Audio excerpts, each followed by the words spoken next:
Welcome to the Voice of Rio Grande. We are very pleased today to have as our guest the president of The Ohio State University, Dr. Michael Drake. Thank you for being here. Great to be here. We have had just a really all-star cast of guests on this show, but I have been looking forward to this interview so very much. To kind of balance with the all-stars.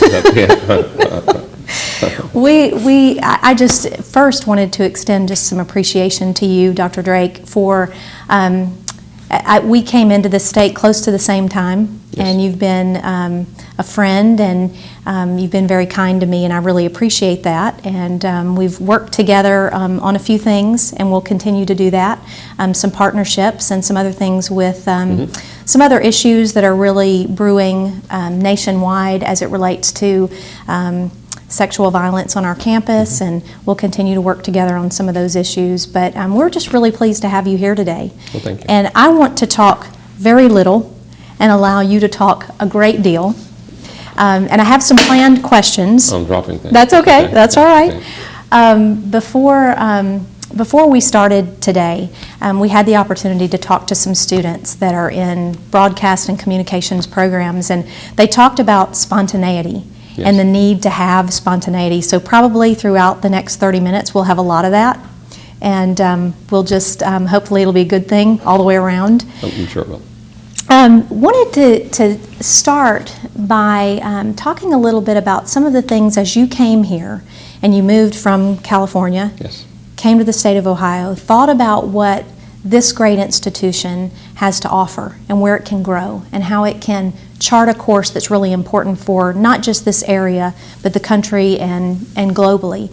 Could you talk a little bit about some of those major platforms or issues that you really wanted to tackle? Sure. Well, thanks. First, very nice to be here and happy to have a chance to chat, and have enjoyed getting to know you as well. Enjoyed my visit to Rio Grande. And, good. We had a nice time walking around the campus and talking, which I appreciated. Mm-hmm. So I'd say that the Ohio State University is iconic. Everyone in the country knows the Ohio State University, many people around the world.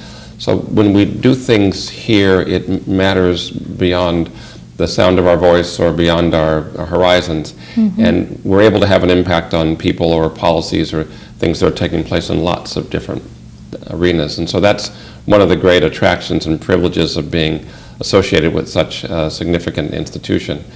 And one of the things that had attracted me to this position in the very beginning was a chance to do things that made a larger impact. Mm-hmm. I had been a chancellor at one of the University of California campuses for 9 years, after being a vice president for 5 years, and before that a professor for 21 years. So I'd had a long career, and we'd been able to do things that I'm actually very proud of mm-hmm. there, that are sustained and are lasting and making a real difference. But this was a chance to do it on a grander stage. Mm-hmm. That's really, I think that's important as our listeners and our viewers, they think about, what does it mean to come from another place where, it was home to you, and you really looked at ways to make a difference and get a mission and a vision out, and then to see how to translate that and transfer that or just redo that in another place. I know you've talked a lot about affordable excellence in higher education. Yes. And access.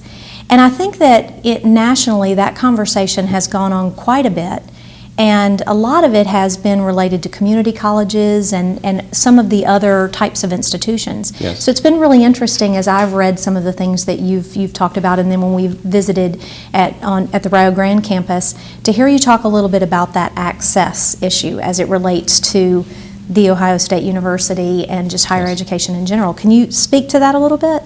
Yes, well, just something about me for this time. I've had sort of 4 major career mm-hmm. stages. My first major career was as a physician professor at a medical school, and I did lots of work there and got a chance to work with students and with policy and with research on a very specific basis. I knew all my students, knew all the students in the school. I was a surgeon, and I worked under a microscope, so I got to see what I was doing mm-hmm. in great detail and focus in a small way. Mm-hmm. And then I went from that to being vice president for the health system for the state. Mm-hmm. And so that was a much broader view. Now, instead of one group of students or one group of hospitals or one school, I had health sciences schools, 15 health sciences schools on 7 campuses to oversee. A lot of oversight, but from a bit of a distance. And there we thought about policy and educational policy, research policy, those kinds of things. That was a great role. We had a great national voice there. But I wasn't so involved in higher education then. I was really involved in health policy and health science research. And so when I moved to be chancellor at Irvine, I had a chance to work then at a general campus where there was a medical school and a hospital, but we also had dance and engineering and history and a whole variety of curricular offerings. And instead of the medical school where I had 600 students, all of whom knew me and most of whom I knew, I was the dean of admissions, so I had admitted them all and knew them mostly by face. I now was at a school that had 28,000 students, so couldn't know them all, but we had all of the different programs. And then the opportunity was to do things there to try to see if we could elevate the campus and lift it forward and make a real difference in a more broad way to the community and maybe nationally, and to translate the things that we learned and practiced and modified and adjusted there to see on a grander scale again, what would it be like to do those at the Ohio State University. And so among the things that were really important, when I was doing my medical career, precision and excellence and outcomes were really, really important. You know, there's this thing that people say, it's not rocket science or it's not neurosurgery. Well, but sometimes it is. And I was doing it wasn't neurosurgery, it was eye surgery, but it was extraordinarily precise, and a tiny bit off was totally not okay. And so I had years of really thinking about precision and doing things at the highest level there, but focused in a very, very small way. When I broadened out to the system-wide approach to things for the whole state, then I had to think of what we were doing for populations of people.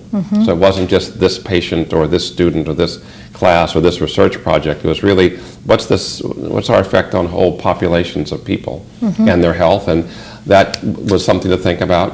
And then when I moved to the more general campus, I thought much more about the places that our students were coming from, the circumstances that they found in their lives, and the impact that our university had on lives of students that came from all around our region, but also all across the country and all around the world. And that's a different set of considerations. And so arriving here, I was thinking a lot about affordability and what going to college means to families, access, the ability to get a really outstanding education, and at the same time, excellence. What's it mean to be an impactful institution that's really doing things at the highest level? So that's kind of where the affordability, access, and excellence triad came from. And the trick to that is doing all of them at the same time. Right. And that's the fun of it. It's a balancing act. Yes. And one of the things that you and I have been involved in related to the context in the state is, and we were sitting together when the governor signed an executive order to establish the task force on affordability and efficiency, and I hope I got those in the right order. I hope that's what I remember too. Yes, about that. But and that work has been going on in earnest, and I think it's something that our public is very interested in, and the affordability issue. But it goes along with that excellence and quality, and like you said, the access, being able to engage with strong educational institutions, which I think we both represent very strong ones. I'm very proud of what we have in our institutions, but in the state of Ohio, it's really impressive. Yes. Something you said, and it just kind of sparked my interest about your background and your focus on precision and your medical background. And we talked a little bit about our backgrounds when you visited Rio, and mine is in music. And so like you, I was a music faculty. I was started in the faculty ranks, and I was a music faculty member for a number of years, and then just moved in kind of progressive administrative responsibilities. And I think about the work that goes into kind of our foundational careers, very different, but for music, for me, was something that required a great deal of precision and study and perfection. Your instrument is piano. I think I remember that, yes, and that sounds right, And so that kind of discipline and focus on every nuance, and what that nuance then communicates is, I think there's a lot of similarity in the outcomes. I mean, it's all about the outcomes, right? Whether it's medicine or whether it's music, you know, what you share and what you produce.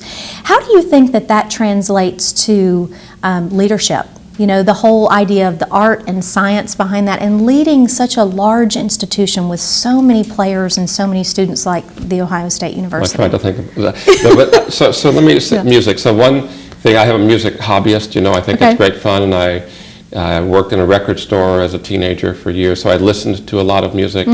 I have played in front of audiences for charity, rarely, usually covered by lots of people with me. So I'm a poor quality, but interested in doing it. But I've enjoyed doing that, and I've always liked it a lot. And so music, I'm going to focus on jazz. Okay. And my son is a lawyer, but a jazz pianist as a hobby. Okay. And I played a lot of jazz when I worked in the record store. My high school friends who I worked with played rock and roll all the time.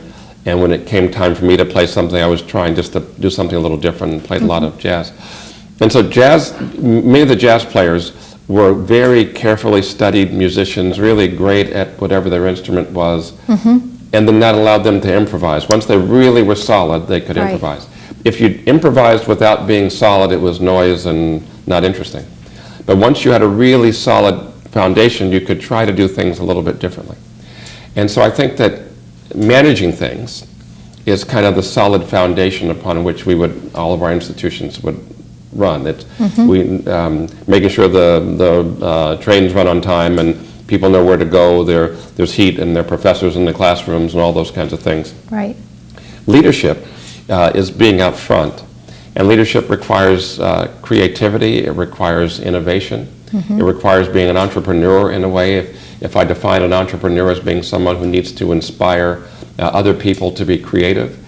And so leadership is more like jazz, being a jazz musician in my view, where you had to have a firm foundation upon which to build, but then you have to be flexible in the way you do things going forward to be able to make a difference and to navigate the uncertain waters that come. I think that's a really good analogy. And it makes me think, behind the scenes, as people are viewing this, they have to know that there are many people around us right now that they don't see. Yes. And we have some students. I was entirely focused. You didn't know anybody else was here? I missed all these people. We have 3 students here from Rio Grande. Right. Luke is here, and Kendall, and Garrett. And so Luke, Kendall, Garrett, hi. Great. Okay. Great. How are you? Good. They're wearing the ones wearing those Rio shirts. Exactly. You can't miss them. Yeah. No, I catch on pretty quickly. We're determined to infiltrate the Ohio State University campus today. I love the color, though. It's pretty. Yeah, it's it very, works. very close. Yes. Good. But one of the things that Luke, one of our students, was talking about was that very thing, that, as you're interviewing and you're in the communications field, and really no matter what field you're in, Yes. it's having that really strong foundation and having the plan. Yes. And if you have that, then you're able to do some things on top of that and kind of off script, Yes. and just like you said, creative and innovative and all of those things that, to me, those are the moments that tend to stand out. And it's because you've had that really strong foundation. Yes. So I think that's a really, really good analogy. So it's really important in that if you have a firm foundation, you really know basically what you're doing, and you can eliminate the uncertainty in your actions going forward, then the times when you have to be creative and innovative to make things successful are relatively limited, and you'll more often than not be focused on choices that lead you to where you want to go, if you can kind of decrease that uncertainty and draw on your experience. If your foundation is shaky, then you'll find even normal things don't work for you, and I think that's something that's important to realize and to continue to practice. So you spent hours, and that turned into years of practice to make sure that you had a firm foundation, and then you could be thoughtful and creative on top of that quite nicely. But without the firm foundation, you're not there. You can't do that. That's true. One of the other things I've read, you're quoted. If you didn't know, you're quoted quite a bit, as you can imagine. Great. Luckily, I don't know, and yeah, it's best not to know sometimes, right? Yeah. But one of the things I've heard you talk about a lot is diversity and inclusion, along with. It's an interesting combination of that diversity and inclusion, but how do you take what you do here and you take it out of the bounds of the campus. So you're building this inclusive and diverse campus community and diverse thought. Yes. And then you're taking that in terms of scholarship and engagement, those kinds of things, the outreach, and you're expanding that beyond the campus. Yes. What do you see is the future for that for the Ohio State University? Great. Well, that's a big It is. topic. That's a lot. That's a lot. I covered 10 things there. Write a book. So first, our mission from the very beginning, we're a land-grant university, and our mission from the very beginning was to educate the sons and the daughters of the people who were here building our community. So being connected to the community was a part of the founding principle of the Land-Grant University, the Moral Land-Grant Act of 1862. So we've always been here to be connected. And we've been here to be connected with people and educate them in a way that helps them to do things that lift the society, lift the quality of life in the community. And that's kind of the underpinning of our research enterprise, that we try to address questions that have perplexed us in any number of ways and come out with solutions and answers that help tomorrow be better than today. So educating sons and daughters of the people who will live in and support the community, and coming up with creative answers to the questions and problems that perplex us all are the kind of twin towers of our focus going forward. So being connected with the community is a big part of us. But our communities are not homogeneous. People don't all have the same background, point of view, preparation, opportunity, etc. So if we're going to connect broadly with the community, we have to be able to connect on many different levels. So I think that it's part of our responsibility is to try to connect with the community on many different levels, to try to impact the community in many different ways. And we have innumerable programs that focus on those things, from early childhood education to things that work on food security, to public-private partnerships with the business community, with engineering firms, aerospace, so an entire range of things that we could talk about. That's on the one side. On the other side, we want to be an input, want to have an input channel, so that when we say that we want to educate the sons and daughters of the people who live in the community, we mean reflective of the community. We don't want to educate some sons and daughters and not educate others.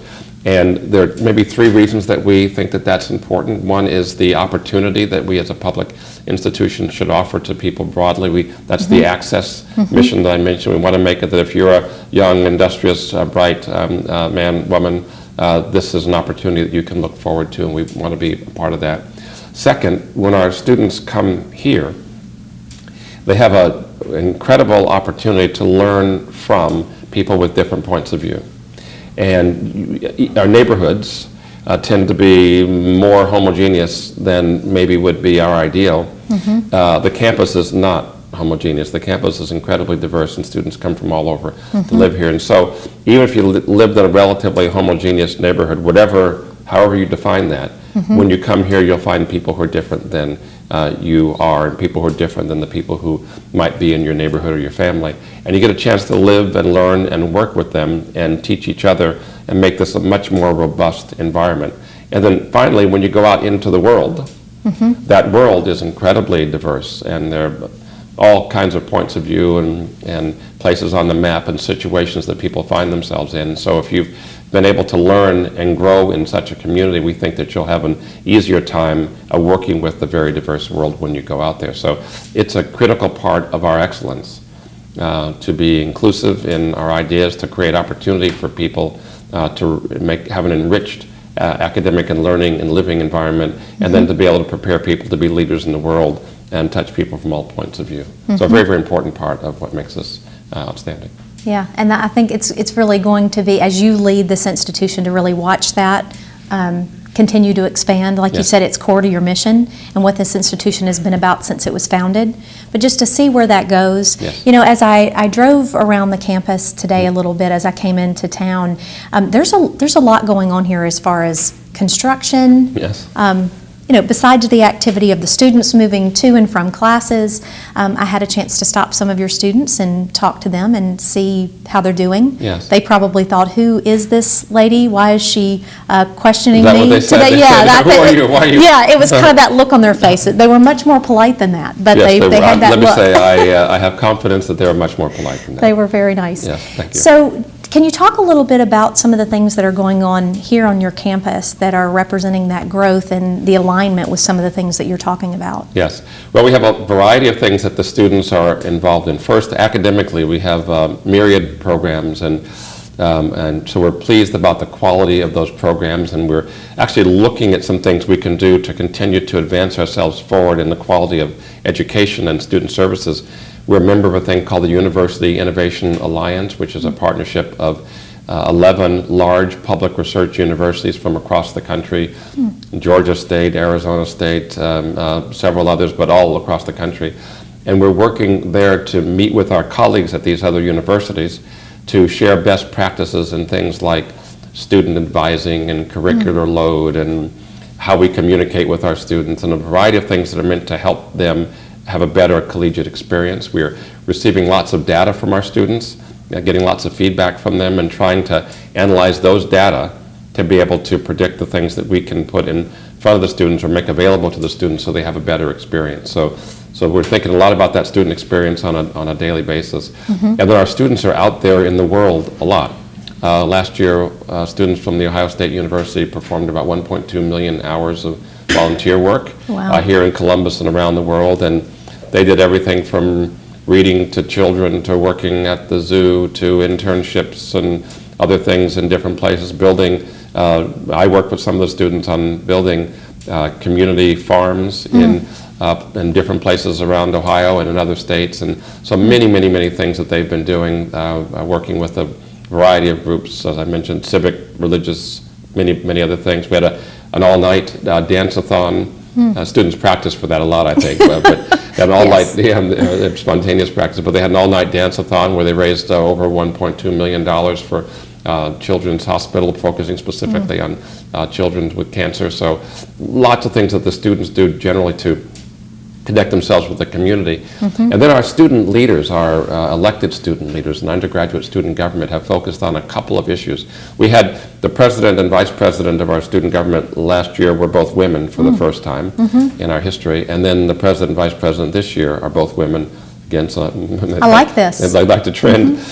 And they've been extraordinarily mature, thoughtful people, and they've focused on a couple of things. One, they focused on sexual violence here on campus, and they're very active participants in the It's On Us campaign that is a national campaign, and we're very proud of that, and we can talk about that a little more. You and I are on the task force to look at that. And then they are focusing on psychological support and counseling the student experience that way, and that's something else that we've continued to work on improving, and we do a good job, we believe, and national leaders in many of those aspects, and again, want to get better as quickly and as fast as we can. So, so a lot of things that students are doing there to be leaders, a lot of things that are going on in the classroom, a lot of things that are going on in the broad community, and I hope that if you meet students here, when I meet them, and I have a chance to work with them in one way or another almost every day, they are engaging, focused, thoughtful, polite. I'm very impressed with the students I've met at this university. They were one of the big attractions to me when we moved. That was a very important part of my initial evaluation. Well, the sample that I took today, you should feel very good about that. And I feel the same way about the students at Rio Grande. I've had the opportunity with our Student Government Association to watch them run meetings, and they could stand in any boardroom. I mean, it's just extremely impressive to see how they operate, how they solve problems, how they make plans, and then how they execute those. And, I don't know if you find this, I'm sure you do, but as I work with my campus community, with the students, as I work with the faculty and the staff, my executive team, every single day, my expectations are just exceeded. And it's that kind of work and working in an environment like that it sustains you, even on the most difficult days, on the extremely long days that I know that you experience, and I experience those as well.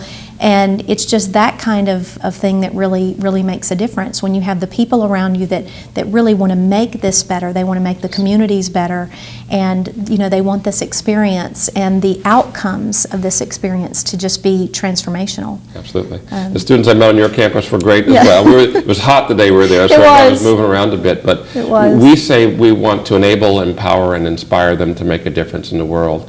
They in turn inspire us to do our very best to support them. So it's a virtuous loop. Right. Well, I know we're going to run out of time.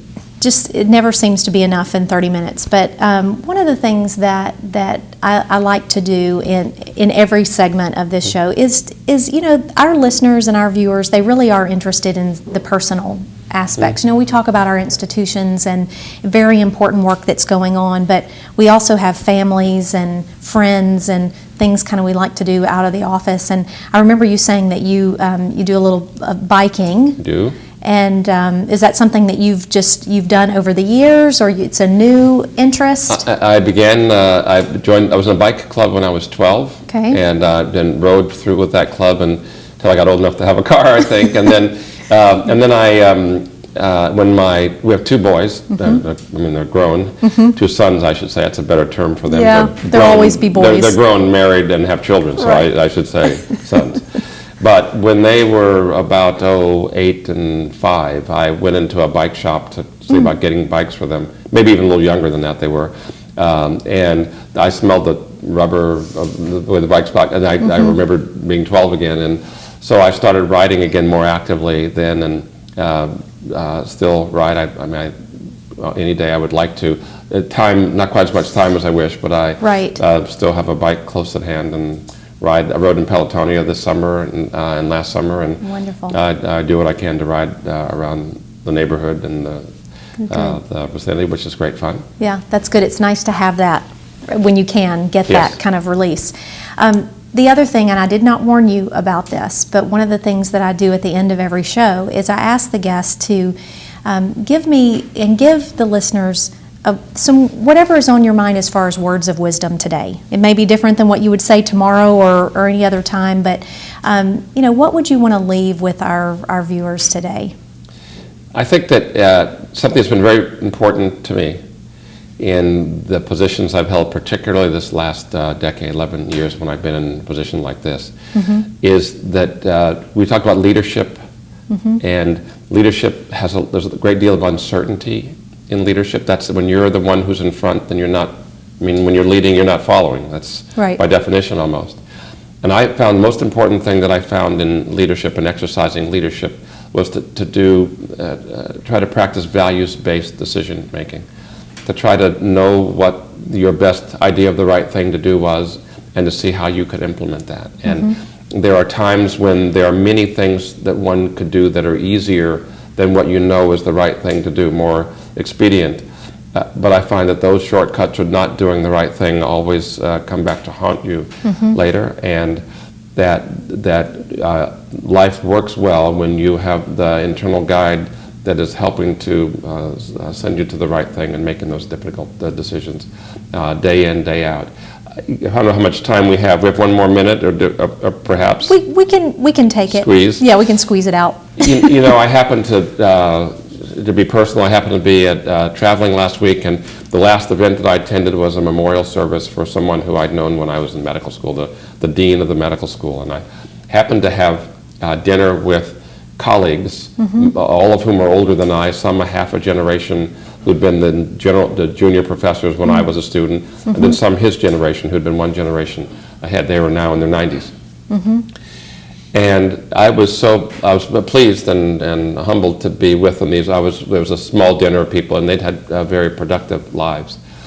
And what was so important to me was to have lived in a way that I was proud of the things that I'd done, and that I had not compromised my values in moving forward.